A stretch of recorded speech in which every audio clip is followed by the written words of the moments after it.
Hello friends, आज हम discuss करेंगे osmosis and osmotic pressure. Now firstly हम डिस्कस करेंगे सेमी परमेबल मेम्ब्रेन क्या होती है। तो इस टर्म को हम आगे टॉपिक में यूज़ होगा, तो हम इसे पहले समझ लेते हैं। तो semi permeable membrane is a type of membrane which allows only solvent particles to pass through it and not the solvent particle। तो एक टाइप की एक मेम्ब्रेन है। जैसे फॉर एग्जांपल हम बात करें, हम चाय बनाते हैं, उसमें पत्ती डालते हैं, तो उसको हम एक सीप से लेके उसको पत्ती को अलग कर लेते हैं और चाय को अलग कर लेते हैं, जो कि लिक्विड फॉर्म में होती है। तो इसी तरीके से मेम्ब्रेन एक सीविंग का वर्क करती है, जो कि सॉल्वेंट मॉलिक्यूल को पास होने देती है, मगर जो सोल्यूट पार्टिकल हैं उसे उसमें से पास होने के लिए अलाउ नहीं करती। जैसे कि चाय तो इजीली पास होती है और जो उसमें चाय पत्ती डाल रहे हैं वो सी में ही रह जाती है। तो इसी तरीके से मेम्ब्रेन एक फिल्ट्रेशन का वर्क करती है। तो membrane appear to be continuous sheet but it contains a network of sub microscopic holes और पोर्स। तो इसमें कुछ पोर्स होते हैं जो सिर्फ सॉल्वेंट मॉलिक्यूल को अलाउ करते हैं। Small solvent molecule like water molecule can pass through these holes but bigger molecule cannot pass through it. तो छोटे सॉल्वेंट पार्टिकल इसमें से इजीली पास कर जाते हैं, लेकिन अदर मॉलिक्यूल जो कि बिगर हैं उसे ये अलाउ नहीं करते।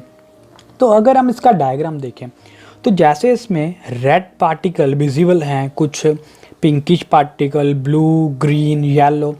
तो सम पार्टिकल इसमें से इजीली पास कर रहे हैं, जैसे pink particle, green, yellow, because उसका साइज़ कम है, कंपैरेटिव है मेम्ब्रेन के पोर्स के, लेकिन बड़े पार्टिकल इसमें से पास नहीं होते। तो नाउ इसका हम यूज़ करते हैं ऑस्मोसिस प्रोसेस में। तो फर्स्ट ऑस्मोसिस प्रोसेस क्या होता है? It is a phenomena of flow of particles of solvent from solvent side to solution side through the semi-permeable membrane। तो ऑस्मोसिस प्रोसेस है जिसमें सॉल्वेंट के मॉलिक्यूल सेमी परमेबल मेम्ब्रेन में से सॉल्यूशन साइड मूव करते हैं। तो in this process solvent particles are allowed to flow through the semi permeable membrane and solvent particle move from low concentration side to higher concentration side through the semi permeable membrane। तो इस process में solvent molecules पास करते हैं lower concentration से higher concentration की ओर, जिससे solution side solvent का जो लेवल है पहले से बढ़ जाता है। तो जैसे हम इसको डायग्राम से समझते हैं, तो हमने एक बीकर में थिसल फनल ली, जिसके लोअर एंड पे हमने एक मेम्ब्रेन यूज़ की है। थोड़ी देर बाद क्या होगा, जो बीकर का वाटर है वो थिसल फनल की ओर मूव करना शुरू कर देगा और थोड़ी देर बाद इसका लेवल पहले से बढ़ जाता है। तो इस प्रोसेस जिसमें सॉल्वेंट मॉलिक्यूल मूव करते हैं from solvent side to solution side through the semi permeable membrane, उस प्रोसेस को हम बोलते हैं ऑस्मोसिस। नाउ डायग्राम से हम क्लियर है कि जो सेमी परमेबल मेम्ब्रेन है वो सिर्फ अलाउ करती है सॉल्वेंट मॉलिक्यूल को पास होने से। तो इसमें जो वाटर का लेवल है पहले से बढ़ जाता है, तो इसे हम टर्म करते हैं ऑस्मोसिस। नाउ ये ऑस्मोसिस और डिफ्यूज़न में क्या डिफरेंस है? जैसे कि हमने डिफ्यूज़न वर्ड पढ़ा है। डिफ्यूज़न का मीनिंग होता है जब टू और मोर पार्टिकल्स आपस में मिक्स करते हैं, ऑन देयर ओन, अपने आप मिक्स करते हैं, तो उसको हम टर्म करते हैं डिफ्यूज़न। फॉर एग्जांपल, अगर हमारे पास दो बीकर्स हैं जिसमें हमने two different types of gases ली हैं और उनको दोनों को हमने जोड़ दिया एक वॉल्व की हेल्प से, तो जब हम वॉल्व को ओपन करेंगे तो दोनों गैसेस स्पॉन्टेनियसली अपने आप एक दूसरे में मिक्स हो जाएंगी। तो इस प्रोसेस को हम टर्म करते हैं डिफ्यूज़न। तो ऑस्मोसिस और डिफ्यूज़न में क्या डिफरेंस है? सो ऑस्मोसिस में क्या होता है? Osmosis takes place through the semi permeable membrane. तो ऑस्मोसिस के लिए एक सेमी परमेबल मेम्ब्रेन यूज़ होती है, जैसे हमने पहले डिस्कस किया। तो डिफ्यूज़न में कोई भी मेम्ब्रेन की ज़रूरत नहीं पड़ती। सेकेंड पॉइंट की बात करें तो ऑस्मोसिस में movement of solvent molecule takes place. तो ऑस्मोसिस में सिर्फ सॉल्वेंट मॉलिक्यूल मूव करते हैं, लेकिन डिफ्यूजन में दोनों solute and solvent particle move करते हैं। तो osmosis process the solvent molecule move from low concentration to higher concentration. इसके ऑपोजिट डिफ्यूजन में पार्टिकल्स मूव करते हैं from higher concentration to lower concentration. और ऑस्मोसिस को हम रिवर्स कर सकते हैं और स्टॉप कर सकते हैं by applying some excess pressure. और उसके कंट्रास्ट में हम ऑपोजिट में डिफ्यूजन को हम नाइदर स्टॉप कर सकते हैं और ना ही उसे हम रिवर्स कर सकते हैं। नेक्स्ट हम डिस्कस करते हैं ऑस्मोसिस के क्या सिग्निफिकेंस है। बेसिकली ऑस्मोसिस एक इम्पॉर्टेंट रोल प्ले करता है हमारे ह्यूमन बॉडी में, प्लांट्स में, सभी एनिमल्स में। और हम डिस्कस करते हैं प्लांट्स में। प्लांट्स वाटर एब्जॉर्व करते हैं सॉइल से थ्रू द रूट्स। तो हमें मालूम है सभी कोई भी मैटर है वो उस पर ग्रेविटी की वजह से वो धरती के सेंटर की ओर मूव करता है, लेकिन जो वाटर है रूट से ग्रेविटी के ऑपोजिट ओर जा रहा है। तो ये कैसे होता है? तो ये हैपन होता है ऑस्मोसिस प्रोसेस से।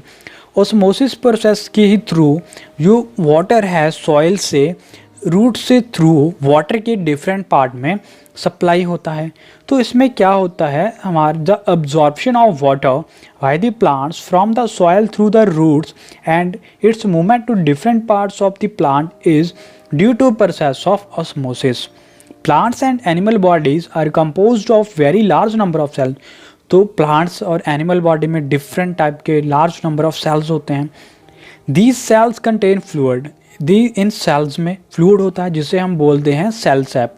And walls of this cell are made up of living cytoplasmic membrane. एक पर्टिकुलर टाइप की मेम्ब्रेन की बनी होती है हमारी cell walls, which act as a semi permeable membrane, जो एक सेमी परमेबल मेम्ब्रेन की तरह एक्ट करती हैं। If the cell comes in contact with water or some dilute solution whose osmotic pressure is less than that of cell sap, तो अगर हमारा dilute solution और कोई भी वाटर सेल सैप के कांटेक्ट में आता है जिसका ऑस्मोटिक प्रेशर सेल सैप से कम है, तो यहाँ पर वाटर की टेंडेंसी होती है कि वो सेल में एंटर कर जाए थ्रू द सेल वॉल। और इससे क्या होता है, वो सेल स्वेल कर जाता है और कई बार वो रप्चर भी कर जाता है। तो इस प्रोसेस को हम बोलते हैं हीमोलिसिस, जिसमें सेल रप्चर कर रहा है और स्वेल कर रहा है।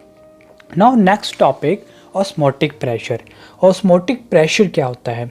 It is a excess pressure that is applied on solution side to stop the entry of solvent molecule into the solution through the semi permeable membrane.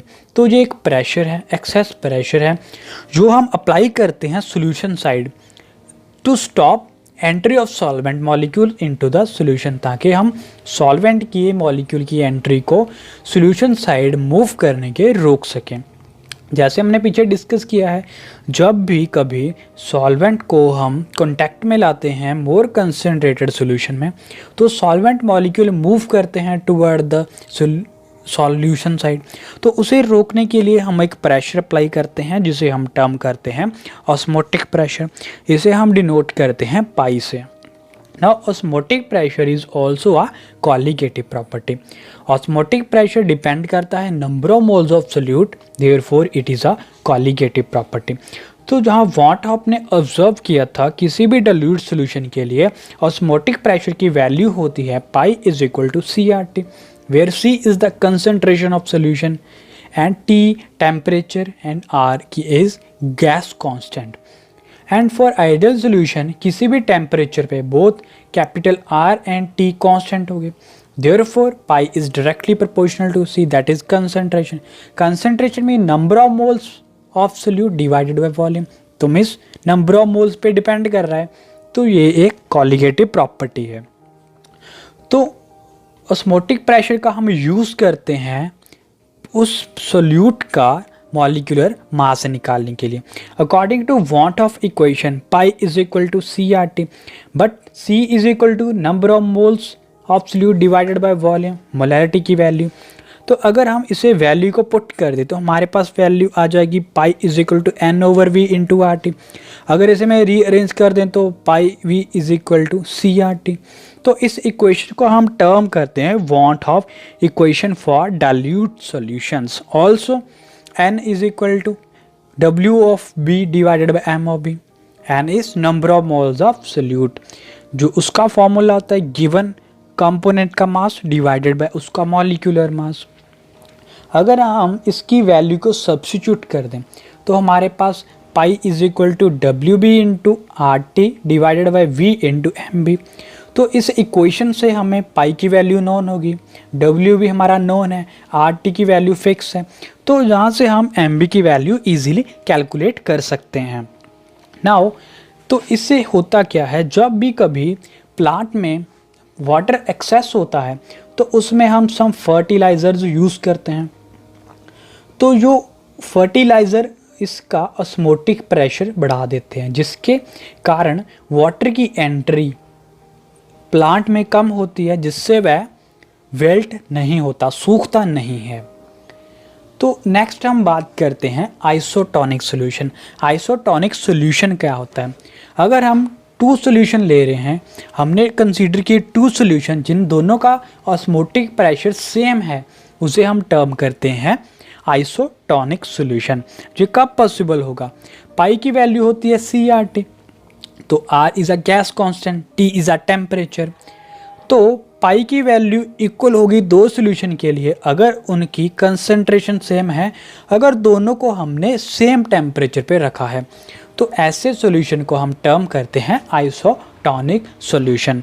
Now two other types, hypertonic solution and hypotonic solution. तो the solution having lower osmotic pressure as compared to other is called hypertonic solution and the solution having lower osmotic pressure is called hypotonic solution। तो अगर हमारे पास दो solution है जिसका एक का osmotic pressure ज़्यादा है, एक का कम है, तो जिसका ज़्यादा है उसे हम टर्म करते हैं hypertonic solution relative to other, और जिसका कम है उसे हम टर्म करते हैं hypotonic compare to first one. Also, hypertonic solution will be more concentrated. Hypertonic solution more concentrated होता है as compared to hypotonic solution. Now, hypotonic, isotonic solution और hypertonic solution हमारी बॉडी में क्या इसका सिग्निफिकेंस है? तो अगर कोई भी सॉल्यूशन है जिसमें 0.91% NaCl प्रेजेंट है, तो उसे हम टर्म करते हैं आइसोटोनिक सॉल्यूशन, जिसमें सॉल्ट की वैल्यू हमारे बॉडी फ्लूइड के जितनी ही प्रेजेंट है। तो इससे क्या होगा? ऑस्मोसिस प्रोसेस नहीं होगा। ऑस्मोसिस प्रोसेस कब होता है? जब दो सॉल्यूशन में कंसंट्रेशन डिफरेंट है। तो अगर हमारा किसी भी सब्सटेंस में NaCl की वैल्यू 0.91% है, तो उसे हम टर्म करते हैं आइसोटोनिक सॉल्यूशन। तो इस केस में हमारे ब्लड सेल नाइदर स्वेल करेंगे और ना ही बर्स्ट करेंगे। अगर हम किसी भी चीज़ को इनटेक कर रहे हैं जिसमें NaCl की वैल्यू ज़्यादा है एज़ कम्पेयर टू 0.91%, तो उस केस में क्या होगा? जो सॉल्यूशन है उसकी कंसंट्रेशन बढ़ गई हमारे बॉडी फ्लूइड से, जिसके कारण जहाँ ऑस्मोसिस होगा, जिसमें रेड ब्लड सेल के इनसाइड का वाटर बाहर निकलना शुरू हो जाएगा सॉल्यूशन साइड, बिकॉज सॉल्यूशन जो आउटर द शेल है उसकी कंसंट्रेशन बढ़ जाती है, जिसकी वजह से हमारे रेड ब्लड सेल श्रिंक कर जाते हैं। On the other hand, if solution जो हम इनटेक कर रहे हैं उसमें सॉल्ट की वैल्यू कम है, जिसकी कंसंट्रेशन कम है, तो इस केस में जो सॉल्वेंट है वो हमारे ब्लड सेल के इनसाइड मूव करेगा, जिसकी वजह से हमारे रेड ब्लड सेल स्वेल कर सकते हैं और वह वर्स्ट भी कर सकते हैं।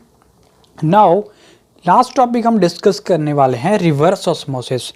रिवर्स ऑस्मोसिस, जैसे हमने ऑस्मोसिस डिस्कस किया है जिसमें सॉल्वेंट मूव करता था सॉल्वेंट साइड से सॉल्यूशन साइड, तो रिवर्स ऑस्मोसिस में ऑपोजिट है, जिसमें सॉल्वेंट मूव करता है from solution side to solvent side.